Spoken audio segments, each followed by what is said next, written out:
আমাদেরকে শুধুমাত্র উন্নয়নের গাল গল্প শোনানো হয়। উন্নয়নের গাল গল্প কিরকম? আমাদেরকে হিসাবের মার পেছে বুঝ দেওয়া হয়। হিসাবের মার পেছ একটা আপনাদেরকে ছোট্ট করে বুঝাই, এটাই আমার আলোচনার শেষ টপিক। এরপরে আমি আমার কনক্লুশন এবং পরিসমাপ্তির দিকে যাব। হিসাবের মার পেছ হলো, দেখেন বাংলাদেশের সবচেয়ে সর্বশেষ যে অর্থ বছর 2024-25 অর্থ বছরে বাংলাদেশের মানুষের মাথা পিছু আয়, পার ক্যাপিটা ইনকাম, মাথা পিছু আয় বুঝেন, মানে গড় আয়, গড় আয়, সবার গড় আয় কত জানেন? বাংলাদেশের নাগরিকদের গড় আয় হলো $2,820। বাংলাদেশি টাকায় হয় প্রায় 3,40,000 টাকা। বার্ষিক আয় 3,40,000 টাকা। তো বার্ষিক যদি 3,40,000 টাকা আয় হইতে হয়, তো ধরে নেন আপনার পরিবারে যদি 4 জন সদস্য থাকেন, 4 জন, আপনি, আপনার স্ত্রী, আপনার একটা ছেলে আর একটা মেয়ে, 4 জন সদস্য যদি হয়, তাহলে বাংলাদেশে এক একটা পরিবার পিছু, যেই পরিবারের 4 জন সদস্য আছে, সেই পরিবারের মাসিক আয় আছে 14 লক্ষ টাকা। বার্ষিক আয় যদি 14 লক্ষ টাকা হয়, তাহলে মাসিক আয় হওয়া লাগে কত? 1,20,000 টাকা করে। আমি আপনাদেরকে এই বিশাল মজমার মধ্যে জিজ্ঞাসা করতে চাই, হাজার হাজার মানুষ, আপনাদের কয়জনের এরকম মাসিক 1,20,000 টাকা ইনকাম আছে? হাত উঠান দেখি। এই যে হাজার হাজার মানুষ, লক্ষ লক্ষ মানুষ, এদের কারো কিন্তু 1,20,000 টাকা মাসে ইনকাম নাই। তাহলে গড়ে 18 কোটি মানুষের ইনকাম, গড়ে 18 কোটি মানুষের মাসিক বার্ষিক ইনকাম 3,40,000 কিভাবে হলো? কিভাবে হলো? একটা গল্প শোনাই আপনাদেরকে। এক বেটা গেছে খাল পার হইতে। খাল পার হওয়ার সময় একজনকে, কৃষককে জিজ্ঞাসা করছে, এই বেটা, এই খাল যে পার হব, এই খাল পার হইতে আমার ঠাই হবে? কয়, না না, ঠাই হবে না, খালের মাঝখানে অনেক পানি, আপনি যদি খাল পার হইতে যান মাঝখানে গিয়ে ডুবে যাবেন। কয়, বেটা তুই বুঝবি না, তুই হিসাব জানোস না, আমি হিসাব জানি, আমি তোকে জিজ্ঞাসা করি, তুই আমাকে বল। কয়, খালের ওই পারে কয় হাত পানি আছে? কয়, খালের ওই পারে পানি আছে 1 হাত। কয়, খালের এই পানে পানি আছে কয় হাত? কয়, এই পারেও পানি আছে 1 হাত। খালের মাঝখানে পানি আছে কয় হাত? কয়, খালের মাঝখানে পানি আছে 5 হাত। তো বলেন 5 হাত পানিতে ঠাই হয়? কয়, 5 হাত পানিতে তো ঠাই হয় না, কিন্তু হিসাবে দেখি আমরা, যোগ করো, 3 জায়গা থেকে পানি মাপছো, এক জায়গায় 1 হাত, আরেক জায়গায় 1 হাত, আরেক জায়গায় 5 হাত, তাহলে 5 যোগ 1 যোগ 1 কত হলো? 7 হাত পানি। এবার যেহেতু তুমি 3 জায়গা থেকে পানি নিছো, এবার তুমি ভাগ করো, 7 রে 3 দিয়ে ভাগ দাও, কয় হাত হয়েছে? 2.25 হাত। কয় হাত? 2.25 হাত না 2.25 হাত? 2.25 হাত। কয়, এই খালে তাহলে পানি আছে গড়ে 2.25 হাত। গড় পানি কয় হাত? গড় পানি 2.25 হাত। এরপরে ঠ্যাঙের নিচ দিয়ে মাপে যে 2.25 হাত, এই হাঁটুর উপর পর্যন্ত হয়। কয়, বেটা, এই খালে গড় পানি আছে 2.25 হাত, 2.25 হাত পানির আমার হাঁটু পর্যন্ত এমনি পার হইতে পারবো না। আর আপনারা বলেন তো দেখি, এখন যে খালের মধ্যে গড় পানি আছে 2.25 হাত, কথা তো ঠিক, কথা ঠিক কিনা? গড় পানি তো 2.25 হাত, কিন্তু তুমি এই গড় পানি মাইপা যদি খাল পার হইতে থাকো, মাঝখানে গিয়ে তুমি খালের মধ্যে ঠাই পাবা না ডুবা মরবা? কেন? গড় পানির হিসাব ঠিক ছিল না?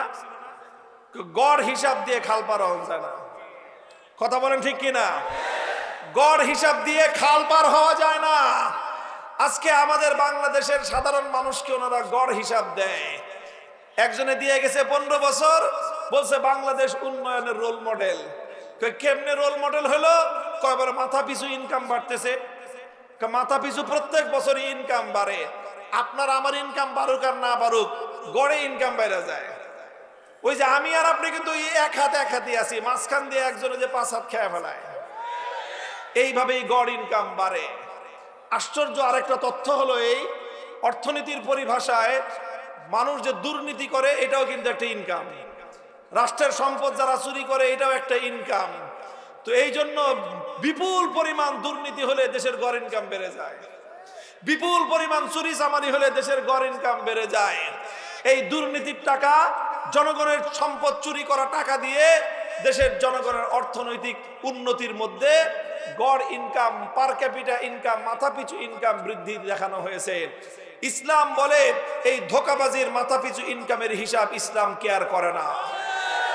ইসলাম তখনই একটা দেশের অর্থনৈতিক উন্নতিকে উন্নতি বলে যদি সেই দেশের ধনীদের সম্পদ দিয়ে গরিবদের প্রয়োজন যেদিন পূরণ হবে, যেদিন একটা দেশের মধ্যে ধনী আর গরিবের মধ্যে বৈষম্য কমে আসবে, যেই দেশের অর্থনীতির মধ্যে ধনী আর দরিদ্রের মধ্যে সম্পদের বৈষম্য কমবে, সেদিনই হলো প্রকৃত অর্থে দেশের অর্থনৈতিক উন্নতি হলো।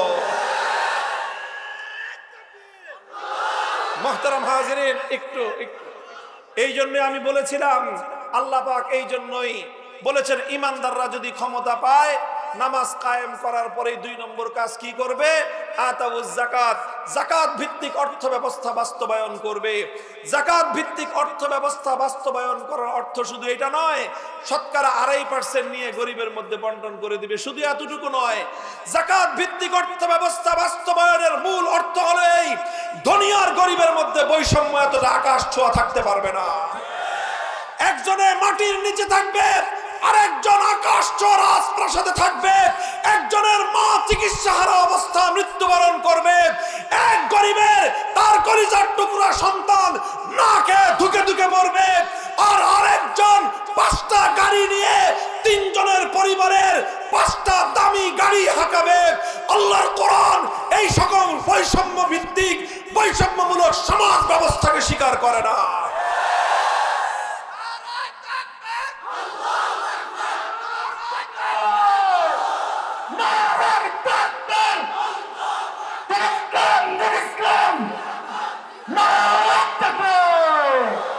ভাই, আমার আর কোনো কথা নাই, এই কথাটুকু আপনাদেরকে বললাম সংক্ষেপে বোঝানোর জন্য। আমরা চাই, আমরা এই দেশ, এই বাংলাদেশ একদিনে গড়ে উঠে নাই। এই বাংলাদেশ গড়ার পিছনে বহু লম্বা ইতিহাস, সেই ইতিহাস বলার সময় আমার নাই। সেই ইতিহাস হলো এই বাংলাদেশটা গড়া হয়েছিল জুলুম এবং শোষণ থেকে মুক্তির জন্য। এই বাংলাদেশকে তৈরি করা হয়েছিল মুসলিম জাতিসত্তার বিকাশ সাধন করার জন্য। এই বাংলাদেশ তৈরি করা হয়েছিল কলকাতার দাদাবাবুদের আধিপত্য থেকে মুক্ত হওয়ার জন্য। এই বাংলাদেশ স্বাধীন করা হয়েছিল দিল্লির গোলামীর জিঞ্জির ছিন্ন করার জন্য। এই বাংলাদেশ জন্ম দেওয়া হয়েছিল সকল প্রকার জুলুম আর বৈষম্যের বিরুদ্ধে যুদ্ধ করার জন্য।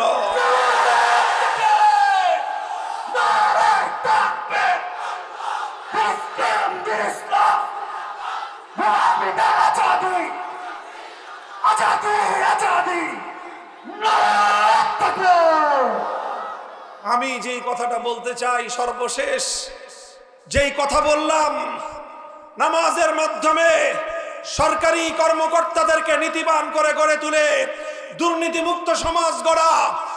মুহতারাম হাজিরিন, এই জন্য ইসলাম বলেছে সমাজে এমন একটা অর্থ ব্যবস্থা কায়েম করতে হবে কাইলা ইয়াকুনা দুলাতান বাইনাল আগনিয়াই মিনকুম, যেন টাকা পয়সা সমাজে একটা নির্দিষ্ট বড়লোক শ্রেণীর হাতে কুক্ষিগত না হয়ে যায়। বরং অর্থ ব্যবস্থা এমন হতে হবে যে বড়লোক টাকা যতই কামাক, একটা নির্দিষ্ট পোরশন, একটা নির্দিষ্ট পার্সেন্টেজ গরিবের হাতে চলে আসতে হবে। এই রকম অর্থ ব্যবস্থা যতদিন দেশে কায়েম না করা যাবে ততদিন পর্যন্ত বৈষম্য সমাজ থেকে দূর হবে না। বৈষম্য দূর হবে কিভাবে? আল্লাহর নবী আরেক হাদিসের মধ্যে বলেছেন যাকাতের কথা, তুখাযু মিন আগনিয়াইহিম ওয়া তুরাদ্দু আলা ফুকারাইহিম। যাকাত ভিত্তিক অর্থ ব্যবস্থার মৌলিক বৈশিষ্ট্যই হলো এই, ধনীর কাছ থেকে, তার সম্পদের থেকে অতিরিক্ত যেই সম্পদ তার কাছে রয়েছে, তার প্রয়োজনের চেয়ে অতিরিক্ত সম্পদ তার কাছ থেকে নিয়ে যেই গরিবের নিত্য প্রয়োজন পূরণ হয় না, যেই গরিবের সন্তানের খাবার আহার জুটে না, যেই গরিবের দুঃখিনী মায়ের চিকিৎসার ব্যবস্থা হয় না, যেই দরিদ্রের স্ত্রীর, তার গর্ভবতী স্ত্রীর নিরাপদ প্রসবের ব্যবস্থা হয় না, যেই গরিবের সন্তান চিকিৎসার অভাবে ধুকে ধুকে মরতেছে, বড় লোকের বিলাসী গাড়ি বাজেয়াপ্ত করে সেই টাকা দিয়ে গরিবের নিত্য প্রয়োজনের, তার জীবন ধারণের প্রয়োজন পূরণ করা রাষ্ট্রের দায়িত্ব।